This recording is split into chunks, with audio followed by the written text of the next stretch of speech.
Olá, bem-vindos e bem-vindas. Mais um episódio de Novos Humanos, episódio 6. Tânia Zacarias, tô aqui com Lígia Zuttini. A gente encerrou o episódio passado indo para um lugar muito lindo, né? Falando de amor, do menino do dedutivo, disso tudo nos negócios e consciência. E a gente vai falar sobre essas organizações tio. Mas antes a gente vai dar um passinho para trás e vai trazer uma matriz para vocês, organizada, estruturada de pesquisas, olhares, para a gente caminhar mais um passinho na compreensão de consciência desse termo, É até difícil dar uma palavra para consciência, viu, gente? Dessa compreensão que é um guarda-chuva aqui pra gente, então a gente vai trazer mais repertório e aí a gente pode caminhar para falar de organizações tio, acho que de um lugar ainda mais alicerçado, né? Exatamente. Então, felicidade voltar aqui. E eu acho que dentro desse recapitular, para a gente já começar a nossa conversa aqui hoje, sobre trazer outros olhares, porque a gente falou muito do Wilber, né? Hoje a gente tem a intenção de trazer mais olhares sobre diferentes mapas da consciência e quem trabalha com isso de alguma forma. Mas dentro desse recapitular de onde estamos, eu acho que é muito importante, porque já é o 6º programa, as pessoas começam a entender o que a gente veio falar de consciência, os estágios, como eu alcanço uma consciência e como depois eu permaneço nela.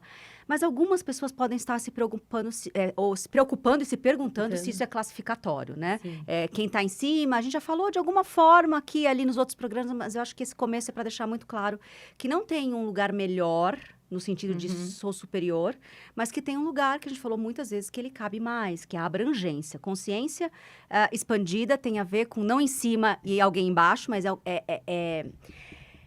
é tridimensional, né? É pra cima, pra baixo, pra todos os lados, que cabe mais, né? Eu acho que é mais sobre largura do que talvez sobre altura, né? Se a gente fosse estereotipar pra algum lugar, né? Porque como é tridimensional, é aquilo, ele é mais volumétrico do que necessariamente qualquer outra coisa, né? Isso e aí, o Wilber também ele tem essa preocupação no livro base dele, em falar assim, olha, nós não gostamos da ideia de classificar pessoas, e a gente também não. Não é sobre isso mesmo, gente. Se alguém, até aqui, no 6º episódio, tem alguma dúvida, não é sobre classificar pessoas.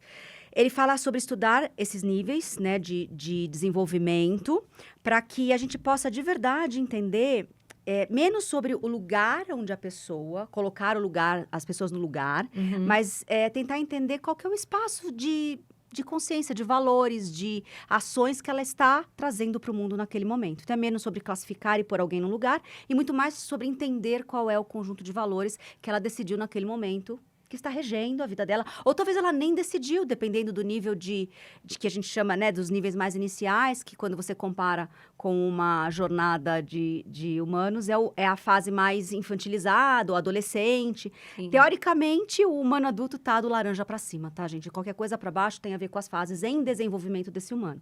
Então, se alguém tem alguma dúvida, não é sobre classificar. É sobre entender o nível. E se a pessoa não está conscientemente naquele, a gente tem que respeitar e ajudá-la, se for possível, a um próximo passo, né? E acho que trazendo essa camada para dentro, né, também em que lugar você tá em cada coisa, né, que a gente fala bastante. Isso então, é bem importante. Eu gosto muito daquela forma de traduzir, que a gente estava falando agora há pouco, sobre em que lugar eu encontro essa pessoa, né? Mesmo sobre colocar a pessoa num lugar, e mais em que lugar eu encontro uma pessoa. E isso, acho que reforçando esse lugar que é muito importante pra gente, não é sobre classificar, a gente se encontra, e aí todos nós, né, nos encontramos em vários lugares diferentes, em diferentes temas e com diferentes pessoas. Então, não existe um lugar onde alguém está e senta no trono do laranja, no trono do tio e de lá habita. Isso não existe, né? Tem áreas da nossa vida, a gente falou isso um pouquinho em episódios passados. Tem áreas da nossa vida, ou se algo acontece e esbarra num gatilho emocional nosso, todo mundo oscila no nível de consciência porque a gente tem mais de 50%, para não falar que a gente tem mais de 80% do nosso ser inconsciente. Então, quando essas inconsciências, elas vêm, raramente elas vêm via tio. Não, muitas vezes elas vêm via bem não tio. vermelho pra baixo, Elas vêm vermelho pra baixo, entendeu? Então, isso. E com a mesma pessoa, né? Quando a gente tem gatilhos, todo mundo... Acho que relações de casal são riquíssimas pra explicar isso. Todos os gatilhos. Você oscila dos lugares mais amplos aos lugares mais apertados, né? Exatamente. E o processo de regeneração e reconciliação das relações é sobre reencontrar o lugar onde é o princípio fundamental dos dois. Então, o que a gente gosta de trazer é um exercício de autoobservação de aonde estão a maior parte dos meus valores e das escolhas que eu faço que fundamentam a minha vida. E eles não são todos, quem dera fossem, né? Então, acho que isso posto... Todos estão vivos em nós, e eu achei lindo quando você fala do encontro, porque encontrar a pessoa como observador é uma coisa, encontrar a pessoa na troca das relações se de repente você tem, naquele determinado tema, um nível de consciência onde cabe mais, é mais abrangente, você vai e encontra. Porque todos os níveis estão vivos em nós, né? E principalmente quem está nessa abrangência maior consegue trazer esse respeito, essa qualidade de troca aonde a pessoa está. É os diálogos conscientes que a gente fala tanto em diversos projetos. Inclusive como uma busca, né? Assim, nem sempre a gente consegue estabelecer isso, mas a ideia é que quanto mais... É aquela história, quanto maior a tua percepção, mais autorresponsável você é por buscar encontrar pessoas em outros lugares, Exatamente. Né? Então, cultura segue consciência. No final das contas, seja a sua cultura pessoal, seja a cultura da sua empresa, ela vai seguir a consciência, tá?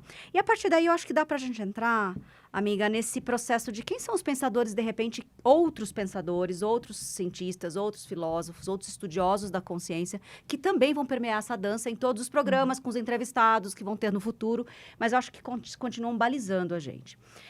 Eu vou trazer o primeiro aqui. Eu sou bem Vai fã trazer dele. vários primeiros. Hoje é o dia da pesquisadora, né, gente? Quem me conhece em vários programas e no meu próprio trabalho com tecnologia, uma das perguntas que eu mais respondo, e você é testemunha disso, é sobre inteligência artificial e sobre consciência, né? Depois desse monte de programa de consciência gravado, acho que vai ficar mais fácil de falar, olha, assista os 6 primeiros programas do Novos Humanos que você vê que não tem como a máquina dar conta daquilo tudo.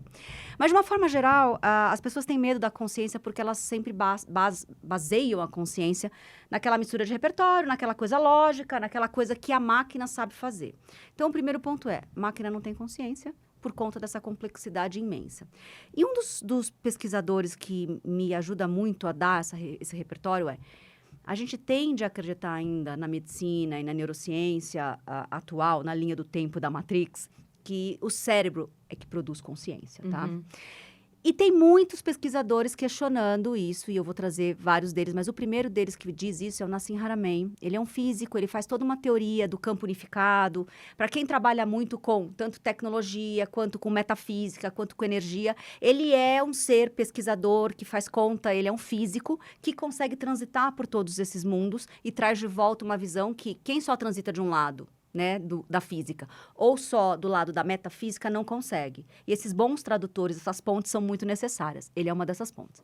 Ele diz assim, olha, baseado nesse campo unificado de informação, onde tudo que é vivo joga informação, ele fala que esse vácuo que tem entre eu e Tânia aqui, ele não é vazio, né? Ele é preenchido de informação. Algumas outras teorias que, enfim, campos sistêmicos, também toca sobre o fato de a gente ter a capacidade de acessar a informação, com base de que o vácuo tem informação, não é o teu cérebro que captura o vácuo. Ele fala que é o teu corpo que captura o vácuo, essa informação, esse conhecimento, esse saber dos seres que estão vivos e emanantes, trocam, e dessa antena, que vai dos poros, a sua visão, os 5 sentidos todos, o teu corpo inteiro captura informação do mundo biológico vivo, do mundo extrasensorial, do mundo emocional. Ele faz uma série de digestões e organizações dos mais diversos órgãos. Você adora falar sobre o primeiro cérebro, o segundo cérebro, ela já vai falar. Mas o fato é que, se a sua antena está muito bem alocada, e isso é sobre os novos humanos, né? Sobre o condão que a gente falou no outro episódio, mais você vai capturar a informação que os seres emanantes, vivos todos, estão entregando pra gente. Quanto mais informação e conhecimento você é capaz de capturar, mais abrangente é a sua consciência de realidade. Por isso que ele acredita que não é o cérebro que produz consciência, e sim o corpo inteiro captura consciência. O cérebro organiza de uma forma onde o direito captura padrões, o esquerdo símbolos, e a gente, através do esquerdo, consegue traduzir isso em linguagem, em comunicação, em coisas que o mundo depois consome através de letrinhas. Mas eu gosto muito do que ele fala sobre... não existe produção de consciência, existe captura de consciência. Esse olhar, ele é bem interessante porque ele dança muito com as filosofias orientais, né? A minha pesquisa aqui, ela é bem dos povos antigos, que é sobre consciência é aquilo que é. Né? É a matriz do todo, do qual tudo está contido. A partir desse lugar, é possível fazer capturas e interconexões. O Deepak Chopra, eu falei que eu ia falar dele, né? Ele dá um olhar muito interessante a partir do recorte dele de médico, que é parecido com esse, em certo aspecto, que tudo é informação organizada. Então, é ordem com informação. Se você muda a ordem ou você muda a informação, você muda o campo de consciência que está ali.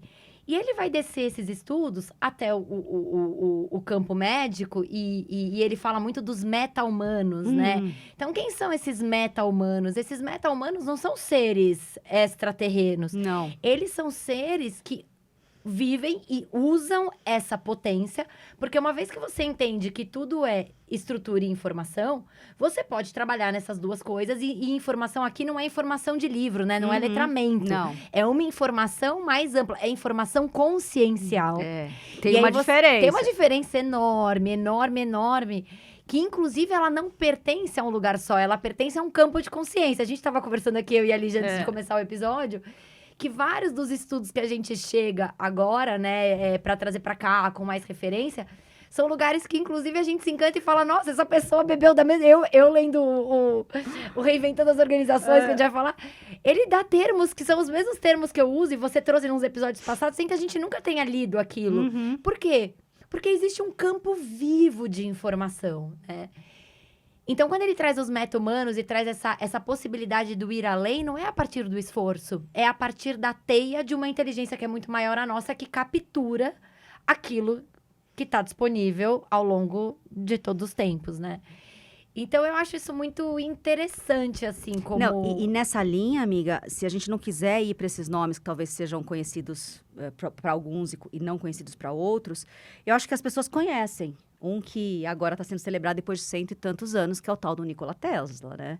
Quando ele briga lá atrás na Guerra das Correntes com o tal do Edison, né? Que não inventou nada das lâmpadas, né?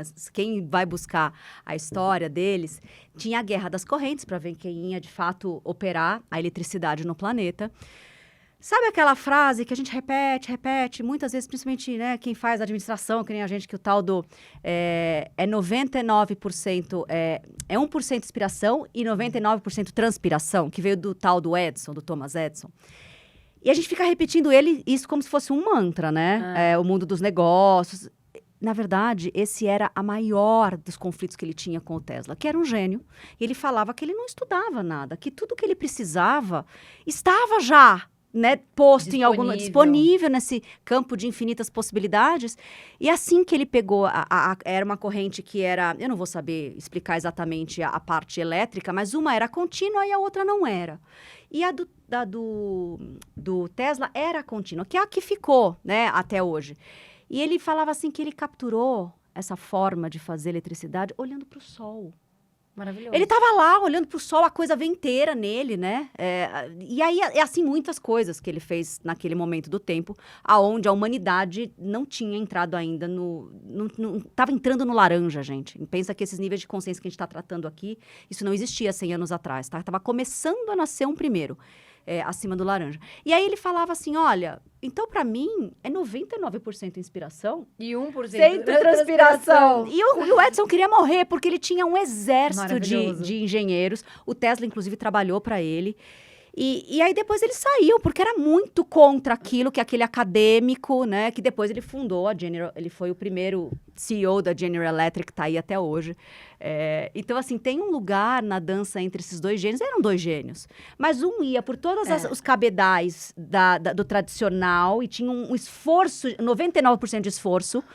E não olhava para nenhuma inspiração da consciência mais macro. E o outro veio de base, veio de design, ele veio de fábrica, assim. E ele era essa pessoa genial que uns dizem que se deixasse o Tesla fazer o que ele deveria ter feito, a nossa matriz de energia já seria outra. Ele inventou uma série de coisas que hoje é usada como Wi-Fi, etc e tal, à distância. E provavelmente a gente teria outros tipos de transporte, baseado no que ele deveria ter feito e não deixaram. Que a consciência coletiva não aguentou, né? Não Os aguentou. níveis da... A diferença a tal da diferença entre níveis de consciência, né? E tem a consciência coletiva, né? Não, você sabe que eu tenho uma história linda disso. Eu tava no Brasil um tempo, o sobrinho tataraneto dele, né? E ele me deu de presente, em 2019, pisar no lugar que... Eu até me emociono.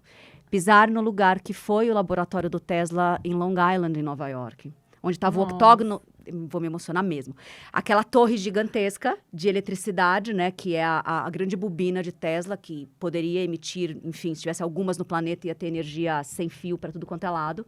E a hora que o financiador dele, eu não lembro se era o Morgan, é um desses que virou banco depois, hoje em dia, que está lá na Quinta Avenida, nos Estados Unidos, entendeu que o que ele estava fazendo depois não dava para encapsular e vender, ele botou para baixo a antena. E assim começa o fim do Tesla, né? Que, enfim, a história é bem triste. Ele morre sozinho lá no New Yorker. Mas eu tive esse presente de pisar no octógono. Assim, depois a gente pode, quando lançar o episódio, a gente pode pôr as fotos. Foi bem lindo. Sim, vamos colocar no carrossel. Vamos. E eu acho também nessa dança do corpo que captura, né? Eu gosto muito dessa reflexão sobre como a gente chama hierarquicamente os cérebros, né? Quando a gente fala, o coração é segundo cérebro, o intestino é segundo cérebro. Isso tem muito a ver com o que a gente vai falar no próximo episódio, das organizações TIL versus a descentralização, né? Que hábito é esse de colocar as coisas em pirâmide o tempo todo? Porque não tem primeiro, segundo e terceiro. A natureza não opera assim. São cérebros diferentes e eles são cérebros diferentes. Inclusive, o coração tem mais neurônio que o nosso cérebro. Ele só é diferente. Inclusive, o nosso joelho tem células olfativas. Inclusive, o nosso DNA, que é uma central de informação primordial, está em todas as células. Então, por que querer colocar toda a captação em um único órgão, né? O que isso conta sobre a forma como a gente entende as coisas e os seres humanos e como, de fato, a natureza funciona, que é algo da qual a gente faz parte. Então, acho que quando a gente fala de consciência de um lugar mais abrangente e se dá a possibilidade de captar campos de consciência com todo o nosso corpo, a gente ganhou uma extensão enorme de potência. E aí é chave, né, amiga? Novos humanos é sobre isso, gente. Guarde essa chave gigantesca. Para você ressoa e fez sentido essa provocação, proposta, reflexão que a gente está trazendo aqui, você como antena e não como o teu cérebro, seu grande produtor de consciência, você como antena de captura de consciência, quanto mais a gente preservar, cuidar, celebrar, nutrir de forma correta, em dimensões cada vez mais abrangentes de consciência, no lidar com esse corpo e corpos, mais potente vai ser sua captura de consciência. Sim. Então, chave enorme aqui. Quem mais? Bom, vamos lá. Agora, vamos sair desses que trazem, né? Eu trouxe ele porque está sendo super celebrado. E ele fala umas coisas muito ótimas. Eu que vou para palcos de tecnologia, então ele está sendo muito celebrado, fez TED, enfim. Que é o Donald Hoffman. Ele tem uns nuggets de stories e reels que são ótimos. Segue ele lá no Instagram. Mas segue com parcimônia, tá? Para quem tá a fim de expandir essa conversa de humanos com consciência. Hoffman é um cientista clássico. Na verdade, ele é o professor, vou ler, tá? Ele é um professor de departamento de ciências cognitivas da Universidade da Califórnia, de Irvine. E ele estuda consciência, percepção visual e psicologia evolucionária usando modelos matemáticos e experiências psicossociais. Só que ele é um cientista que não pressupõe se fazer trimembração de nada. E ele faz um exercício muito difícil, que é explicar o invisível, o imaterial, a partir do material.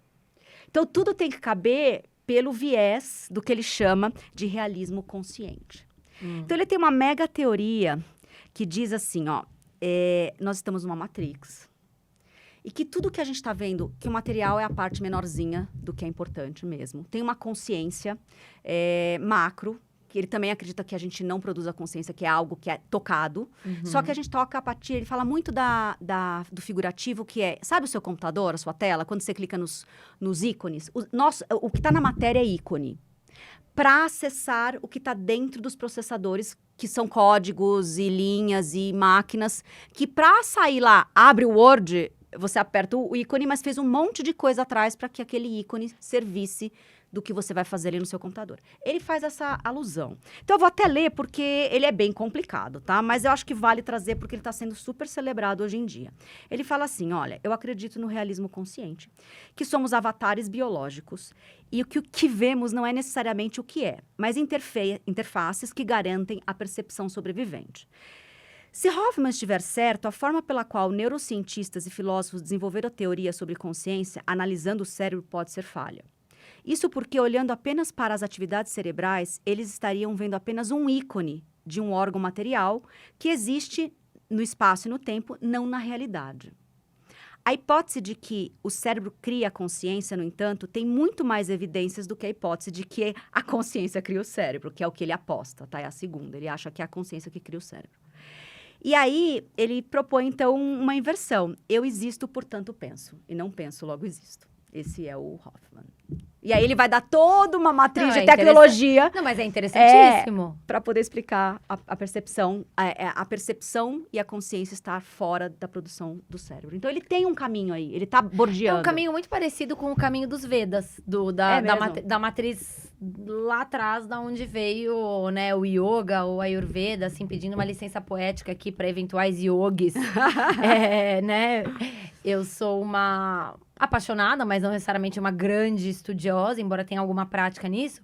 Quando eles trazem o conceito do todo, que dentro desse lugar se chama de Purusha, que é o absoluto, né? Aquilo que é de lá que vai se desdobrando coisas até chegar dentro de uma temporalidade que a gente vê aqui, concreta, e que é mutável, porque tá dentro do que eles chamam de tecidos, datos. Perfeito. E dentro desses tecidos, o tempo é um deles. Então, eu só consigo te encontrar aqui porque eu tô dentro de um tecido-tempo. Maravilhoso. Sem esse tecido-tempo, as coisas mudam. E aí, aqui, isso aqui existe, mas isso aqui é mutável, impermanente, absolutamente impermanente. E é uma expressão dessa grande, né, desse grande todo, que é Purusha, que é o todo, que é o absoluto, que é a consciência. Maravilhoso. Então, me lembrou muito isso. Eu só o penso no final da frase dele que eu fiquei... me perdeu. Porque acho que penso é uma faculdade, né? Do ser avatar. Exato. Acho que ele não dá conta de tudo. Sinto, tenho percepção, tenho... A gente falou uma série de verbos ali nos primeiros. Exato. Acho que o penso é um verbo, tem muitos verbos, inclusive o intu, né? Falando de consciência. Logo existo. Então, assim, tem muito dessa história. Mas ele faz um bom trabalho para quem não quer sair do laranja upper. Então, meu conjunto de valores só permite que a ciência explique o todo. Eu acho que ele é o que está mais próximo dessa conversa toda, sabe? Nessa linha, né? E trazendo aqui, né, gente, essa é a minha dança com o mundo velho, com o mundo novo, né? Harvard começa um estudo, eu tava... Conversa de fim de semana na minha casa, né? Quando você tem família toda irmã trabalhada nessas coisas. Sobre estudos que Harvard está fazendo com as plantas enteógicas, né? Com o que a gente chama de plantas de poder. Ou enteógenas. Enteógenas, nunca tinha ouvido falar. Expansão de consciência, né? Então a gente tá falando bonito. Enteógenas, eu gosto de aprender palavras novas. Que elas expandem a consciência, né? Então, enfim, como a ayahuasca, peyote, várias tradições aí perto da Amazônia e de vários povos tem, né? E que o estudo de Harvard também é muito interessante sobre o que acontece no cérebro nesse momento, né? Claro. E para além de várias coisas ali conectadas com o DMT e tudo mais, o que eles estão chegando à conclusão que esses povos antigos sabiam de uma maneira empírica, não com essas palavras, é que existe um processo de regeneração da plasticidade cerebral cognitiva. O que isso significa? Quando a gente está ali do 0 aos 7, 5 anos, esse chamado hoje a primeira infância, mas principalmente a primeira mesmo ali, os 1000 dias, né? Coisas que acontecem que geram traumas na gente, nas crianças, elas provocam como se fossem sugos, assim, riscos, né? Sim. A gente vai pensar nisso como canaletas de um rio, por onde caminhos de padrão. Então, para uma criança, né, um grito, um trauma, pela permeabilidade que ela tem, pela plasticidade cerebral que ela ainda tem, aquilo entra com uma potência. E aí, a tendência do nosso cérebro, do nosso ser, é gastar a menor quantidade de esforço. Mesmo caminho. Então, ele fica pelo mesmo caminho. E isso faz com que a gente tenha os padrões que a gente tem na vida adulta. Que é pegar coisas e percorrer o mesmo caminho. O que essas chamadas medicinas, né, ancestrais, elas fazem? Elas possibilitam por elas conectarem muitas partes do cérebro ao mesmo tempo, porque normalmente a gente usa partes diferentes ao longo do dia e elas ativam de maneira holística, integral, elas permitem que a rede neural, os nossos neurônios, a nossa malha de informação, encontre novos caminhos para resolver uma mesma questão. Maravilhoso. Que você experiencia no ritual. Então, se você acessa o trauma, ao invés dele pegar aquele mesmo caminho, ele tem uma rede possível. E isso faz com que as pessoas se regenerem. Fala-se muito sobre cura, que a gente gosta mais de regeneração, porque pressupõe que a matriz é perfeita. A gente vai falar mais disso mais pra frente. Você se regenere. E aí você encontre na cognição adulta uma possibilidade de plasticidade de mente diferente. Maravilhoso. E isso te torna mais consciente, porque você tá mais integral e com mais possibilidades agora de captação por meio dessa cognição cerebral. Maravilhoso. Maravilhoso, né? Então, agradecida a minha irmã, Thaís Zacarias, pelo ensinamento no Dia dos Pais. Exato.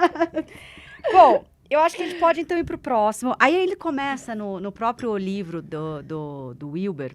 Eu vou deixar ele por último, porque a gente fala dele, eu nunca dei a ficha técnica dele. Mas antes de falar do Wilber, tem um outro que a gente celebra muito aqui, e ele é destacado lá no livro, que é o Steiner, o Rudolf Steiner. Outro gênio. Outro gênio.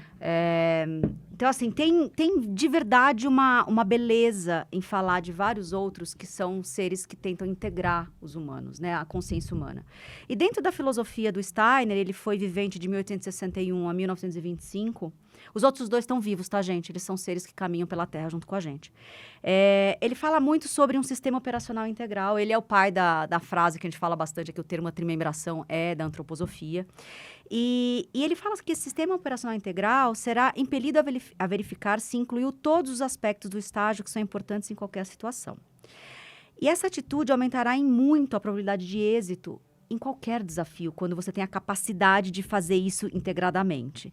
Então, ele fala muito sobre que o que quer que você esteja fazendo seja mensurado em termos de transformação pessoal, mudança social, excelência profissional, consideração pelos outros ou simplesmente fazer a vida ter uma satisfação plena. Né? Então, Steiner, ele tem essa capacidade de fazer e desenvolver tanto a antroposofia, que vai educar muitos adultos, quanto a própria pedagogia Waldorf, que também, para quem não conhece, vem da antroposofia, e foi ele que fez a primeira. Também, a própria biodinâmica.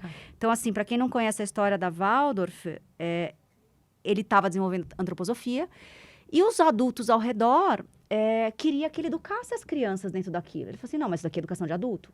Ele falou assim, mas e como é que seria então para as crianças, para que elas não tenham que depois resolver no futuro?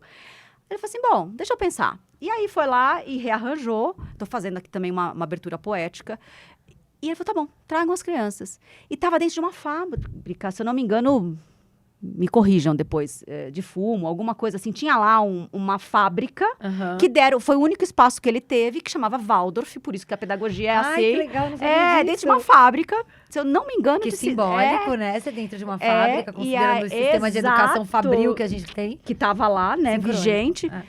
E aí ele começa, e aí traz todas as crianças, principalmente que aquele sistema não conseguia capturar também, então todas as que hoje são neurodivergentes, que tinham algum tipo de condição que as escolas tradicionais não conseguiam absorver, ele falava, não, a gente consegue fazer inclusão. E aí o resto é história. Mas é assim que começa. Esse é o humano que olha para o humano no estágio que a pessoa consegue estar de troca potente e adaptar a educação para aquilo. Não, esse é um baita novo humano, né? Porque ele... Sei. Ele, acho que pela abrangência de temas que ele passou, né? Impressionante. Ele vai medicina, né? E todos o medicamento antroposófico, Veleda, né? Tudo, assim, amiga, maravilhoso. tudo. Biodinâmica, toda plantio, alimento, educação de pais, biografia. Assim, ele Não, ele vai mais, amiga. Pra quem gosta de Origens, que é o podcast com o meu vizinho ali. Ele vai de Lemúria ao futuro da humanidade, entendeu? Ele faz a régua toda. Ele é realmente o novo humano. Ele vai ter um busto dele agora.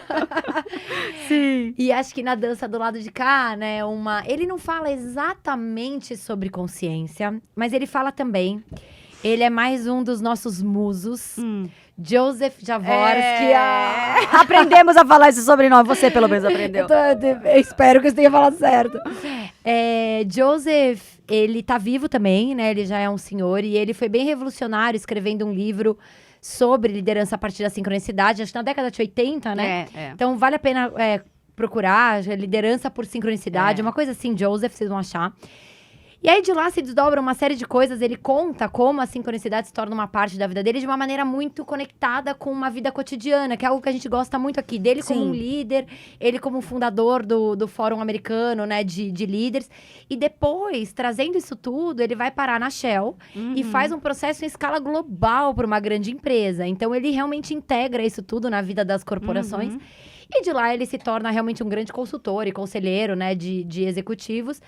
E aí... Esse livro que eu quero trazer pra cá é O Presença, que ele escreve junto com Otto Scharmer, Betty Sue, e tá faltando alguém que agora eu esqueci. Mas aonde eles vão trazer, né, uma reflexão mais abrangente, mas tendo como DNA o processo da teoria U, do Otto Scharmer, né? Que é um processo, entre muitas coisas, de transformação de consciência. Então, aonde você, né, quando o processo de U, ele vai falar de uma maneira muito simplificada, eu tô trazendo aqui, mas de você fazer a descida do U, que significa o quê? Se distanciar, reolhar o seu conjunto de valores, né, se desintegrar, desidentificar do lugar aonde você tá. O fundo da U, que é o sustentar não saber, e aí aqui, pra mim, é a chave do que eles falam que presença é uma das maiores habilidades dos líderes do futuro, porque frente a todas as transformações que a gente vai passar nos próximos 10 e 20 anos, não vai ser aquele que precisa olhar para trás para tomar as decisões para frente que vai conseguir liderar essas decisões. Porque os futuros emergentes, né, esses que são absolutamente novos, eles vêm de maneira que eles vão dando sinais que não são lineares. E é apenas a partir do estado de presença, que é um estado de consciência, né, o estado de presença, que você consegue perceber o futuro que emerge. Mas para isso é preciso sustentar o não saber, sustentar em presença o fundo do U, e a partir da hora que o futuro emergente veio, você já não precisa nem decidir, porque a decisão tá dada. É maravilhoso. Aí é necessário só prototipar, ajustar e colocar para jogo. É isso. Então, esse U, assim, ele me toca muito porque a gente vive micros e macros U's ao longo da vida. A gente tem U's da vida e a gente tem pequenos U's cotidianos, do tipo, nossa, não sei, peraí, separa, sustenta um pouco. Então, o quanto eu consigo sustentar em presença o não saber, que é um lugar de vazio, né? E que é muito contrassenso do que é pedido de um executivo hoje. A gente fala bastante disso, né? Nas palestras por aí. Mas que é necessário. Para isso, é preciso consciência e conexão com o corpo emocional. Que foi o que? Episódio 3? Sim. Para dar conta do não saber. Porque a gente tem que dar conta de não saber emocionalmente falando, não só intelectualmente. Então, acho que é um livro que vale muito a pena, assim.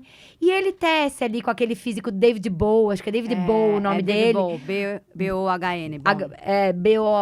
B-O-H-N. Ele tece ali como esse físico trouxe muitos insights para ele sobre essa presença, quando este físico fala para ele e mostra de uma maneira, né, a partir do olhar da física, que eu não vou saber reproduzir aqui ao vivo, que existe um corpo que conecta tudo.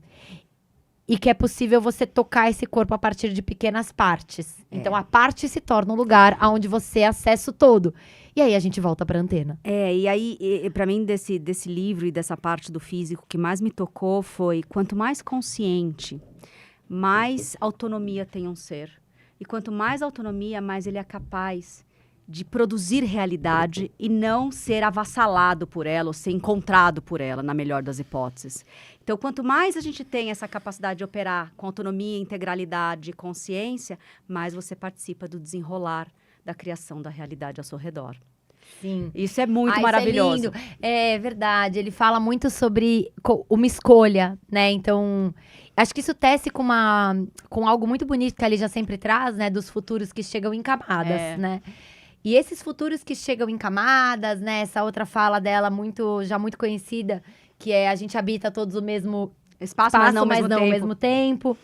Eles trazem esse olhar que é, uma vez... Os futuros emergentes, eles são no plural mesmo, né? Não tem um cenário futuro, eles vão emergindo. E aí, não é sobre como... E ele leva isso para a Shell na escala global de desenho de cenários futuros da companhia. Não é sobre de que cenário futuro eu sou refém. Não. Qual é, dentre esses cenários emergentes que vem, aquele do qual eu ajudo a criar? É isso. Eu sou agente também de trazer o futuro pro presente. Isso é super Novos Humanos. E eu acho que é bem bacana, porque eu falo isso em todos os lugares, tudo que de alguma forma eu sou parceira e co-criadora, a gente assume que tem um S entre parênteses. É no Futuros, é no Origens, é aqui no Novos Humanos, exatamente porque são muitas essas camadas. E esse S é da pluralidade, da individualidade, enfim, da individuação. Você sabe que eu tô fazendo uma formação por conta desse Novos Humanos com o Rica Neto, maravilhoso, nosso amigo lá da sua terra. De Floripa. E ele tem uma escola, ele tem um curso sobre psicologia integral e que a base é o Wilber. E eu cheguei lá porque ele faz essa dança, ele é um descendente de açorianos com guaranis. E eu queria muito essa brasilidade nesse nosso estudo, porque a gente está aqui com um monte de europeu-centric. Mas nesse nível de consciência, nesse estágio de consciência, a gente está assumindo aqui que é mais sobre o conhecimento, menos sobre as pessoas. Também é importante esse disclaimer. Também. Trazer essa divisão. Mas tem o Abiola, né? Se alguém quiser... Eu vou trazer ele. Onde eu quero chegar aqui com o Rica. Deu spoiler. É maravilhoso a consciência aqui do vácuo entre nós. E aí, ele está trazendo vários desses lugares de estudo da consciência por matrizes brasileiras. Então, eu estou no começo, a gente está aqui no primeiro mês e meio. E vários professores, e um deles, maravilhoso, é o Abiola. E aí, então, quem Abiola, consegue encontrar ele no Instagram. Ele deu uma aula maravilhosa sobre autonomia, integridade e prosperidade, segundo matriz africana. Ele é um príncipe Nagô. E acho que uma das coisas que ele mais me marcou ali nessa aula sobre consciência ele fala muito sobre você e ele tem ali uma conexão. Vocês não se conhecem, mas falam da mesma coisa. Ele fala assim, enquanto a gente não souber o que de fato pulsa de verdade dentro desse coração, vai ser muito difícil expandir para além da matriz matéria que existe entre nós, entendeu? Tudo de Então, assim, eu vou até pegar uns destaques da fala dele, porque eu acho que vale a pena, sabe? Ele tem muito essa coisa da prosperidade ser muito... Ele fala assim, quando a gente vai lá e pede prosperidade para os orixás, porque ele vem de matriz africana, o orixá entende que você está pedindo por autonomia para ser você mesmo. Eu achei a melhor definição de prosperidade de alguém que é super consciente do que de prosperidade de fato é, né? Então, tem muito essa coisa da autonomia, tem a ver com o espírito de ser o que você veio ser. E ele fala aqui para a matriz africana, e você já me contou essa história linda, né? Ninguém dá nome para ninguém. O nome começa a ser intuído do ser que está dentro do ventre para todos os seres que estão ao redor. E assim, você dá um nome e o nome se realiza na pessoa. É um nível de consciência maravilhoso para trazer ser para a Terra. Depois dessa aula, né, da Lígia, ela me contou um pouco se eu chorei em litros, né? Acho que para quem não tem esse contexto, vale a pena me procurar no podcast Irmão ali, exato. No Origens. Eu falo sobre o Rei Med. Não, eu acho que não à toa ele traz isso, porque isso vem do Egito. Né? Então, vem ali continente africano. Do grande continente africano, esse meu olhar do Rei Médio e desse caminho do coração, que vem dos meus estudos egípcios, eu conto no Origens. Mas é muito lindo, né? Porque não é esse lugar do sutil, né? Do espiritual como um cabide, né? Não. Eu vou lá e penduro no orixá a minha necessidade de... Não, ele vai falar, então vai ser quem você veio ser, né? E isso tá muito conectado com... Acho que você trouxe o Abiola, não tenho como trazer a Sobunfo, né? Super. Sobunfo, ela é uma mulher maravilhosa, ela já não tá mais encarnada. Ela tem um livro, gente, assim, que é uma joia que se chama O Espírito da Intimidade. Não é necessariamente um livro que toca a consciência desse lugar, mas para mim é um livro de uma consciência super elevada. Ela fala muito sobre como viviam, ela é uma mensageira, né, dessa forma tribal dela pro Ocidente. de viver. Mas trazendo o conceito da família. Eu acho que o que a Sobunfo traz muito é da comunidade e a família. Então, assim, os filhos não são filhos de ninguém. Eles são filhos da tribo, eles são filhos da comunidade. O que, no fundo, é uma verdade, porque a gente vive com os filhos de todo mundo. Exatamente. Né? Assim, e que quando uma criança é gerada... os anciões, eles se reúnem para entender com esse espírito, né, que tá vindo, com esse ser que tá vindo, o que ele veio fazer. E aí, a partir dessa conexão, eles se certificam de que essa criança receba objetos e coisas que ajudem ela a lembrar de que ela é. Ai, meu Deus, é muito lindo. A se lembrar do contrato que ela assinou do outro lado. E que a gente fica aqui falando, mas o que eu vim fazer aqui, meu Deus do céu? Então, o papel é ajudar a lembrar, é menos sobre formar. E aí, Waldorf, né? Tem muito disso, né? Tem muito disso. Se ajudar a lembrar para ela ser quem ela veio ser. E aí ter essa prosperidade.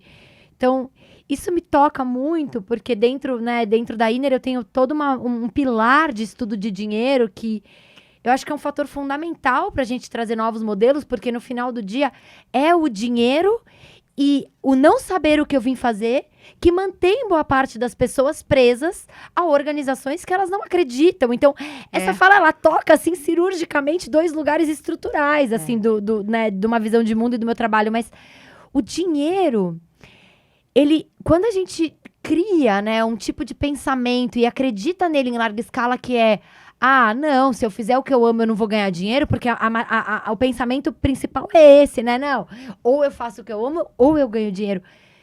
Será que a gente não tá ferindo um princípio básico da existência? Que é, eu ganho dinheiro sendo a maior potência de quem eu vir ser? Eu intuo que sim, gente. Eu vejo isso, né, cotidianamente. É simples? Não. É apertar 2 botões? Não. Nada é apertar 2 botões. Mas aí indo pra Cabala, né, um povo que tem muito no sustento, né, eles falam do sustento, é um lugar importantíssimo, né, na tradição judaica e nos ensinamentos da Cabala, o dinheiro é um lugar muito importante, né, então assim, você trazer a energia do sustento, levar ela pra sua empresa, a energia do sustento. Não, eu acho que isso tem tudo a ver com os humanos. O sustento do dinheiro e o que te sustenta na vida. É isso. Tem tudo a ver. E eu acho que a gente vai falar muito nos próximos episódios sobre essa relação de quem você veio ser, qual é a consciência que te sustenta e como isso transborda em negócios, em escolhas de carreiras, em decisões de liderança, É a tal da verdade. O ponto de consumo, o ponto de trabalho. A gente vai falar muito sobre isso, gente. Então, a gente está tecendo aqui todos esses primeiros episódios bastante para que vocês entrem aonde nós estamos começando isso. Todas essas conversas, são 6 episódios de troca aqui, para que vocês possam adentrar um universo de base que tem a ver com tecnologia, tem a ver com ciência, tem a ver com neurociência, tem a ver com metafísica, tem a ver com toda essa trimembração, porque do primeira referência à última agora, a gente está falando que quanto mais consciência um ser tem, mais ele vai poder ser protagonista na criação da sua realidade. Exato. Então, de uma criança na África que tem toda essa sabedoria consciencial de eu não vou fazer ela entrar numa linha de montagem, eu vou ajudá-la, eu só vou ser guardião desse mistério. Né? Ela escolheu esses 2 seres aqui para ser pais, depois toda essa vila que ela veio também sabendo que ela iria conviver, para a gente ajudá-la a lembrar. E nós somos só guardiões do mistério. Ajudar ela a lembrar. Que a gente não sabe o que é. A gente não sabe o que é. Eu não me lembro de quem é essa frase. A Fabiola, ela gosta muito de falar isso, né? E eu não me lembro de onde ela tirou. Que a diferença entre nós e os grandes mestres é que eles se lembram. É verdade, maravilhosa. E a gente esquece o tempo todo. A FAF é a nossa terceira female, para quem acompanha todos os nossos trabalhos. A gente tem o Female Movement, ela é a nossa terceira quem inspiração. Souber de onde a frase puder contribuir aqui.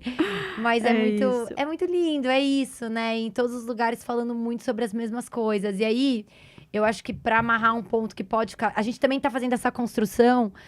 Até para poder falar sobre organizações tio ou outras coisas, sem ir para um lugar que parece infantil, que parece superficial, que parece papo de jovem místico, né? Não inspiracional demais. Inspiracional demais, não é. Ele tem fundamentos profundos e ele tem desafios profundos. Né? Eu trabalho nesse processo interno com as pessoas cotidianamente de ajudar elas a irem botando no mundo, e vivo isso, né? Cotidianamente com os desafios de ir botando as nossas verdades, a verdade do coração mesmo no mundo, com desafios enormes, né? Porque é uma construção que ela é única. Se você tá vendo o caminho na frente, ele não é teu, entendeu? Então você tem que construir o caminho. Então, isso é muito bonito e é muito profundo e passa por algo que a gente falou lá atrás e vai voltar a falar, que é, mas Tânia, então quer dizer que todo mundo veio para ser milionário? Não, gente, ser quem você veio ser nem sempre é sobre ser milionário. E aí vem a camada do essencialismo, a gente volta para isso no A gente volta. Mas é a noção do que é o suficiente, que a gente já falou lá atrás.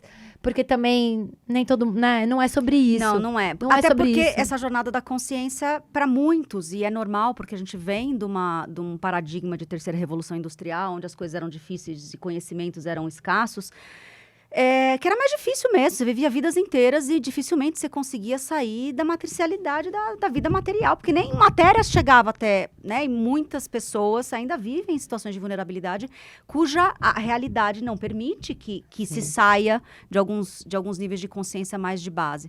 Mas o ponto é que desse lugar, se a gente olhar as possibilidades do começo, de uma boa jornada de receber uma criança, fazer toda uma educação respeitosa, neurocompatível, e qualquer que seja, que mantenha minimamente integral, ou a integralidade daquilo que aquele ser veio ser, você vai chegar numa idade de 21 anos, nesse estágio do laranja, muito mais autônomo. Sim. Né? A autonomia tem a ver, não eu vou fazer sozinho. A autonomia tem a ver com eu sei o meu lugar e como eu me relaciono com esse lugar que eu estou.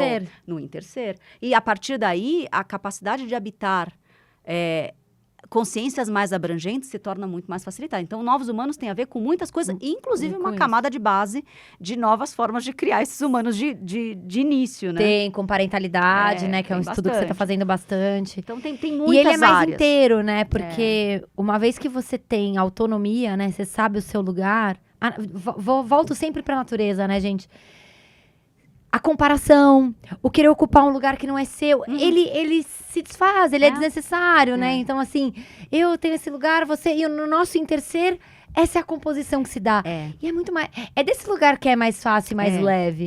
Mas a gente já fala mais disso no tio, né? Bom, então acho que a gente pode ir fechando. Eu acho que eu vou deixar para falar do Wilber, então, já que o próximo é só sobre a jornada da própria espiral de novo, e a gente vai falar bastante do tio, que é o verde água.